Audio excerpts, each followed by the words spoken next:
Good morning. আমাকে একটা student প্রশ্ন করেছে যে কোনো জোড় সংখ্যা বের করা বা জোড় বা বিজোড় সংখ্যা যদি আমরা লুপের মাধ্যমে বের করি অনেকগুলো বিজোড় সংখ্যার ভিতরে, ফর অ্যান এক্সাম্পল 1 থেকে 10 পর্যন্ত যদি আমি শুধুমাত্র জোড় সংখ্যাগুলোকে বের করে দেখতে চাই, সেই ক্ষেত্রে আমরা মডুলাস অপারেটর ইকুয়াল 0 কেন দিচ্ছি একটা কন্ডিশনের ভিতরে। সো এটার প্রশ্নের উত্তরে আমার সর্বপ্রথম আমি যেটা করব, আমি কোড ব্লকসটাকে অন করে আমি যাই, তারপরে আমি এক্সপ্লেনেশনটা। এই ভিডিওটা তোমার জন্য, যদি তুমি জানতে চাও যে কেন আমরা মডুলাস অপারেটর এবং কেন আমরা আই মডুলাস 2 ইকুয়াল 0 দেই। প্রথমত আমাকে আগে পারপাসটা বুঝতে হবে যে আমি আসলে কি করতে যাচ্ছি, এই প্রোগ্রামের মাধ্যমে আমি কি করতে যাচ্ছি সেটা আমাকে আগে বুঝতে হবে। তো সেটা বোঝার জন্য আমি সর্বপ্রথম যেটা করব, যে জোড় বিজোড় সংখ্যা কিভাবে আমরা আইডেন্টিফাই করতে পারি সেটা আগে আমাকে লজিক্যালি বুঝতে হবে, ম্যাথামেটিক্যালি। তারপর আমি প্রোগ্রামিং এ বুঝতে পারবো। এবং আমি যদি এখানে আপনাদেরকে দেখাই যে ফর অ্যান এক্সাম্পল, আমি যদি এখানে 10 একটা সংখ্যা নিলাম, এই 10কে যদি আমি 2 দ্বারা ভাগ করি, আমাদের জোড় সংখ্যার যে সূত্রটা হচ্ছে, যদি কোনো সংখ্যাকে ভাগ করলে ভাগশেষ যদি নিঃশেষে বিভাজ্য হয়, তার মানে হলো ভাগশেষ যদি শূন্য হয় তাহলেই কেবলমাত্র আমরা বলতে পারি সেই সংখ্যাটা জোড়। আর যদি ভাগশেষ শূন্য না হয়, ভাগশেষ যদি অবশিষ্ট থাকে বা আমরা যদি দেখি যে অবশিষ্ট 1 থাকে, তাহলেই কিন্তু কেবলমাত্র আমরা বলতে পারি যে নিঃশেষে বিভাজ্য হয় নাই, তাহলে সেটা হচ্ছে বিজোড় সংখ্যা। যেমন এখানে 10কে যদি আপনি 2 দ্বারা ভাগ করি, এবং 2 দ্বারাই করতে হবে, এটাই হচ্ছে আমাদের সূত্র। 2 দ্বারা ভাগ করি তাহলে আমার ভাগ যায় হচ্ছে 5 বার, তাহলে 5 দুগুণে 10, এবং ভাগশেষ আমার নিঃশেষে বিভাজ্য মানে শূন্য হয়েছে। তার মানে কোনো সংখ্যাকে যদি আমি 2 দ্বারা ভাগ করি এবং ভাগশেষ যদি নিঃশেষে বিভাজ্য হয় বা শূন্য থাকে, তাহলে আমরা কেবলমাত্র বলতে পারি সেই সংখ্যাটা জোড়। এবং তাহলে এই ভাগশেষটা বের করার জন্য যে অপারেটরটা প্রয়োজন সেটাকে আমরা বলি হচ্ছে মডিউলাস অপারেটর। এই যে পার্সেন্টেজ সাইনটা, এটাকে মডিউলাস অপারেটর বলা হয়। আমরা যদি অন্য আরেকটা সংখ্যা নেই, মনে করেন আমরা যদি 8 সংখ্যাটাকে নিলাম এবং এটাকে যদি আমরা 2 দ্বারা ভাগ করি, তাহলে 2 দ্বারা ভাগ করলে কতবার যায়? 4 বার যায়। এবং ভাগশেষ কত আসে? ভাগশেষ আসে 0। এটা তো আমরা বুঝলাম। আমরা আরেকটু দেখি, সেটা হচ্ছে আমরা একটা বেজোড় সংখ্যাকে নিয়ে কাজ করে দেখি, কেমন? আমি যদি 11কে ভাগ করি এবং 11কে যদি আমি 2 দ্বারা ভাগ করি এবং 5 বার যায়, 5 দুগুণে 10, এবং আমি যদি একটু খেয়াল করি আমার ভাগশেষ রইল কত? 1। আমি যদি 7কে ভাগ করি, 7কে যদি আমি 2 দ্বারা ভাগ করি তাহলে 3 দুগুণে 6, এবং আমার ভাগশেষ থাকতেছে কত? 1। তাহলে আমি বুঝতে পারতেছি কোনো সংখ্যাকে ভাগ করলে যদি ভাগশেষ শূন্য হয় তাহলে সেটাকে আমরা বলতে পারি জোড় সংখ্যা, আর যদি শূন্য না হয় তাহলে সেটাকে আমরা বলতে পারি বেজোড় সংখ্যা। এবং এটা আমাদের কে হেল্প করতেছে? Modulus operator. তাহলে চলো দেখি এটাকে আমি প্রোগ্রামিং এ কিভাবে করতে পারি। প্রথমত আমি একটা নতুন ফাইল নিলাম এবং আমার যেহেতু কম মনে থাকে আমি ফাইলটাকে সেভ করি, হ্যাঁ? যে আমরা কি বের করতে চাচ্ছি, আমরা হলো অড আর even. So odd and even. Okay, আমি এই ফাইলটাকে সেভ করি এবং আমি একটু জুম করি যেন তোমার দেখতে সুবিধা হয়। আর তারপরে আমার কাজ হচ্ছে স্ট্রাকচারটা টাইপ করা। চলো তাহলে স্ট্রাকচারটা টাইপ করে নিই।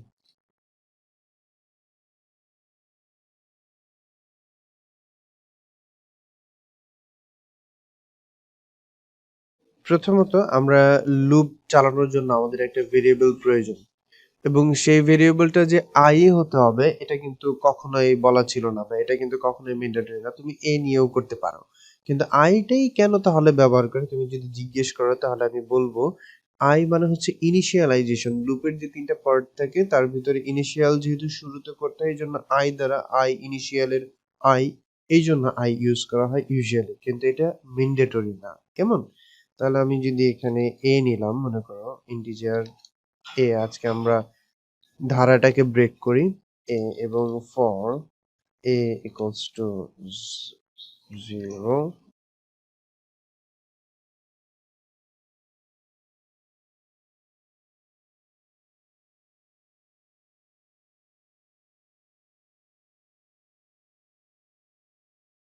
এবার আমি এর ভিতরে যে সংখ্যাগুলো আছে সেই সংখ্যাগুলোকে আমি প্রিন্ট করে দেখতে চাই যে কতগুলো সংখ্যা প্রিন্ট হয় পার্সেন্টেজ ডি স্পেস এ।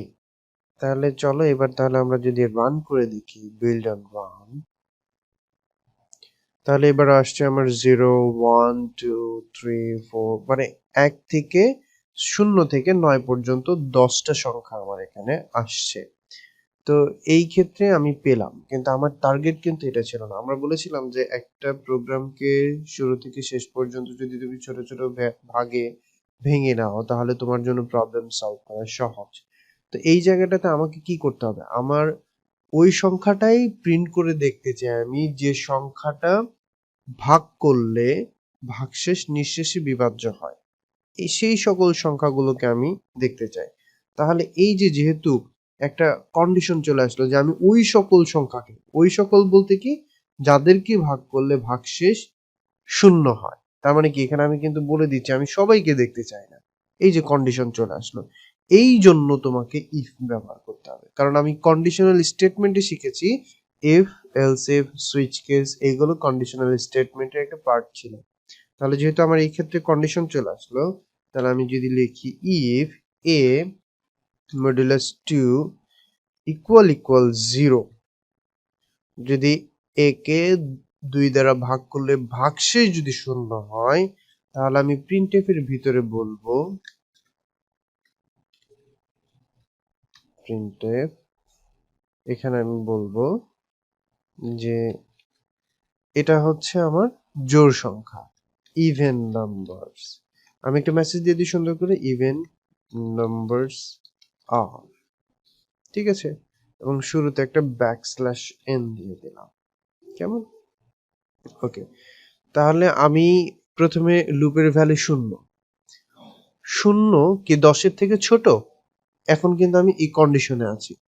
যদি কন্ডিশনটা সত্য হয় তাহলে কি ঘটবে জানো, এই যে যে কার্লি একটা ব্লক আছে না, এই যে আমি এখানে সিলেক্ট করার কারণে এই দুইটা ব্লক সিলেক্ট হয়ে গেল, এটাকে বলা হয় একটা ব্লক। তার মানে যদি কন্ডিশন সত্য হয় তাহলে কিন্তু তৃতীয় পার্টে আসে না। এটা যদি প্রথম পার্ট হয়, এটা যদি দ্বিতীয় পার্ট হয় এবং এটা যদি তৃতীয় পার্ট হয় তাহলে তৃতীয় পার্টে আসে না। সে তাহলে কোথায় যায়? যদি কন্ডিশনটা সত্য হয় তাহলে এই ব্লকের ভিতরে প্রবেশ করে। প্রবেশ করে দেখলো শূন্যকে 2 দ্বারা ভাগ করলে এবং ভাগশেষ শূন্য হচ্ছে, তাহলে এটা একটা জোড় সংখ্যা সে ঘোষণা করে দিচ্ছে। পরবর্তীতে লুপের ভিতরে আর কোনো, যেহেতু ব্লকে আর কোনো কাজ নেই, আর কোনো স্টেটমেন্ট নেই আমার, সে এইবার আসবে প্লাস প্লাসে। যদি তুমি এর আগে অন্য কোনো কিছু জেনে থাকো তাহলে সেটা ভুল, কারণ এই তৃতীয় সেকেন্ড স্টেটমেন্টের পরে তৃতীয় স্টেটমেন্টে যায় না, সে পুরো বিষয়টাকে অবজার্ভ করে তারপরে এসে তৃতীয় এই পার্টটাতে আসে। এটা হচ্ছে লুপ, ঠিক আছে? তাহলে তুমি এইটুকু যেহেতু বুঝে ফেলেছো, তারপরে যখন আই এ মান বেড়ে যাবে, এর মান বেড়ে গেলে এখানে 1 হবে, তখন সে কম্পেয়ার করবে a is less than 10 এবং সে এখানে আসবে 1 কে 2 দ্বারা ভাগ করলে ভাগশেষ কি শূন্য হয়? হয় না, তাহলে এটা কন্ডিশন সত্য না, সে এখানে প্রবেশ করবে না। তাহলে প্রবেশ না করলে সে বের হয়ে যাবে এবং এখানে এসে আয়ের মান আবার বেড়ে যাবে। সো এটা হচ্ছে প্রসেস। তাহলে চলো আমরা দেখি এবার এটাকে বিল্ড এন্ড রান করে। বিসমিল্লাহ। দেখো ইভেন নাম্বারস আর 0 2 4 6 8, আমার ইভেন নাম্বারস গুলো এখানে কিন্তু শো করলো, তাই না? এবার তোমার কাজ কি বলো তো? এবার তোমার কাজ হচ্ছে যে অড নাম্বার গুলোকেও তো তুমি দেখতে, তাই না? তাহলে অড নাম্বার গুলোকে যদি তুমি দেখতে চাও তাহলে কি করবা, আমি জানি তুমি জানো অলরেডি, তাহলে আমার আগেই করে ফেলো, এই কোডটুকু না দেখে। আমি হচ্ছে এই জায়গাটাতে তাহলে এবার লিখে দেব, আমি প্রিন্টের মেসেজটা কপি করে নিয়ে আসি এবং এলস এর ব্লকের ভিতরে প্রবেশ করে দিলাম, এবং এটা যেহেতু অড নাম্বার না, ইভেন নাম্বারস না, এই জন্য আমি এখানে লিখে দিব অড নাম্বারস আর। তাহলে চলো এবার আমি প্রিন্ট করে দেখাই তোমাদেরকে। এখানে কিন্তু একটা টুইস্ট ঘটবে, একটু খেয়াল রেখো, হ্যাঁ? ইভেন নাম্বারস আর 0, অড নাম্বারস আর 1, মানে এটা কিন্তু তুমি কিন্তু খুব সহজেই বুঝে গেলা যে একটা লুপ কিভাবে কাজ করতেছে ইফ এলস স্টেটমেন্টে। যখন সে শূন্যতে ছিল তখন এলসে যায়, কিন্তু যখন 1 হয়েছে এর মান বেড়ে, তখন কিন্তু সে এই কন্ডিশনটা ফলস পেয়েছে, এই জন্য অড নাম্বারসে আসছে। তাহলে আমরা লুপের ভিতরে মানে এই ব্লকে এখানে না দিয়ে আমরা ইফ এলস এর মাধ্যমে কেন দেই, সেটা হচ্ছে কারণ আমি যদি কন্ডিশন এখানে একটা চলতেছে যে এই লুপটাকে আমার 10 বার ঘুরতে হবে, এটাও তো একটা কন্ডিশন। লুপের 3টা পার্টের ভিতরে এটাও কিন্তু একটা পার্ট, ইনিশিয়ালাইজেশন, কন্ডিশন, ইনক্রিমেন্ট অথবা ডিক্রিমেন্ট। তাহলে আমি যেহেতু এখানে একটা কন্ডিশন অলরেডি চলতেছে, তাহলে এখানে আবার সেকেন্ড একটা কন্ডিশন আমি কিভাবে দেব? এই জন্য আবার সেটা হচ্ছিল যে একটু জটিল কন্ডিশন, মানে একের অধিক কন্ডিশন আসতে পারে। এই জন্য আমরা যেটা করলাম সেটা হচ্ছে ইফ এলস এর মাধ্যমে কন্ডিশনটাকে দিলাম।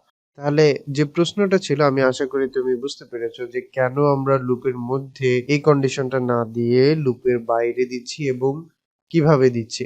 এখন আমার তোমাদের কাছে একটা প্রশ্ন আছে। আমি চাই তোমরা যারা এই ভিডিওটা স্পেশালি তুমি যে ভিডিওটা দেখলে, আমি চাই তুমি শুধুমাত্র শুধুমাত্র 1 থেকে 10 পর্যন্ত জোড় সংখ্যাগুলোর যোগফল বের করে আমাকে দাও। শুধুমাত্র যোগফল। এবং তোমার যদি এই ভিডিওটা ভালো লাগে, যদি চাও এরকম আরো ভিডিও পেতে, তাহলে অবশ্যই কমেন্টে জানাবা যে পরবর্তীতে তুমি কোন ভিডিওটা চাচ্ছ এবং তোমার কি প্রবলেম, এবং আমি চেষ্টা করব সেই প্রবলেমটার সলিউশন এইরকম ভাবে স্টেপ বাই স্টেপ এক্সপ্লেনেশন সহকারে তোমার কাছে উপস্থিত করতে। ধন্যবাদ সবাইকে, এবং স্পেশালি তোমাকে ধন্যবাদ এই প্রশ্নটা করার জন্য, এবং আশা করি তোমার প্রোগ্রামিং কেরিয়ার সফল হোক। অবশ্যই দোয়া রইল। হ্যাঁ, অবশ্যই চ্যানেলটি সাবস্ক্রাইব করো যেন, এবং তোমার বন্ধুদেরকে শেয়ার করো যেন তারাও এই প্রবলেম সলিউশন গুলো জানতে পারে।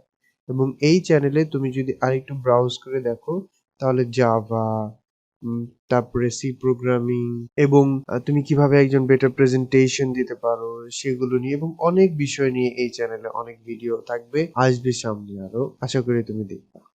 Thank you so much.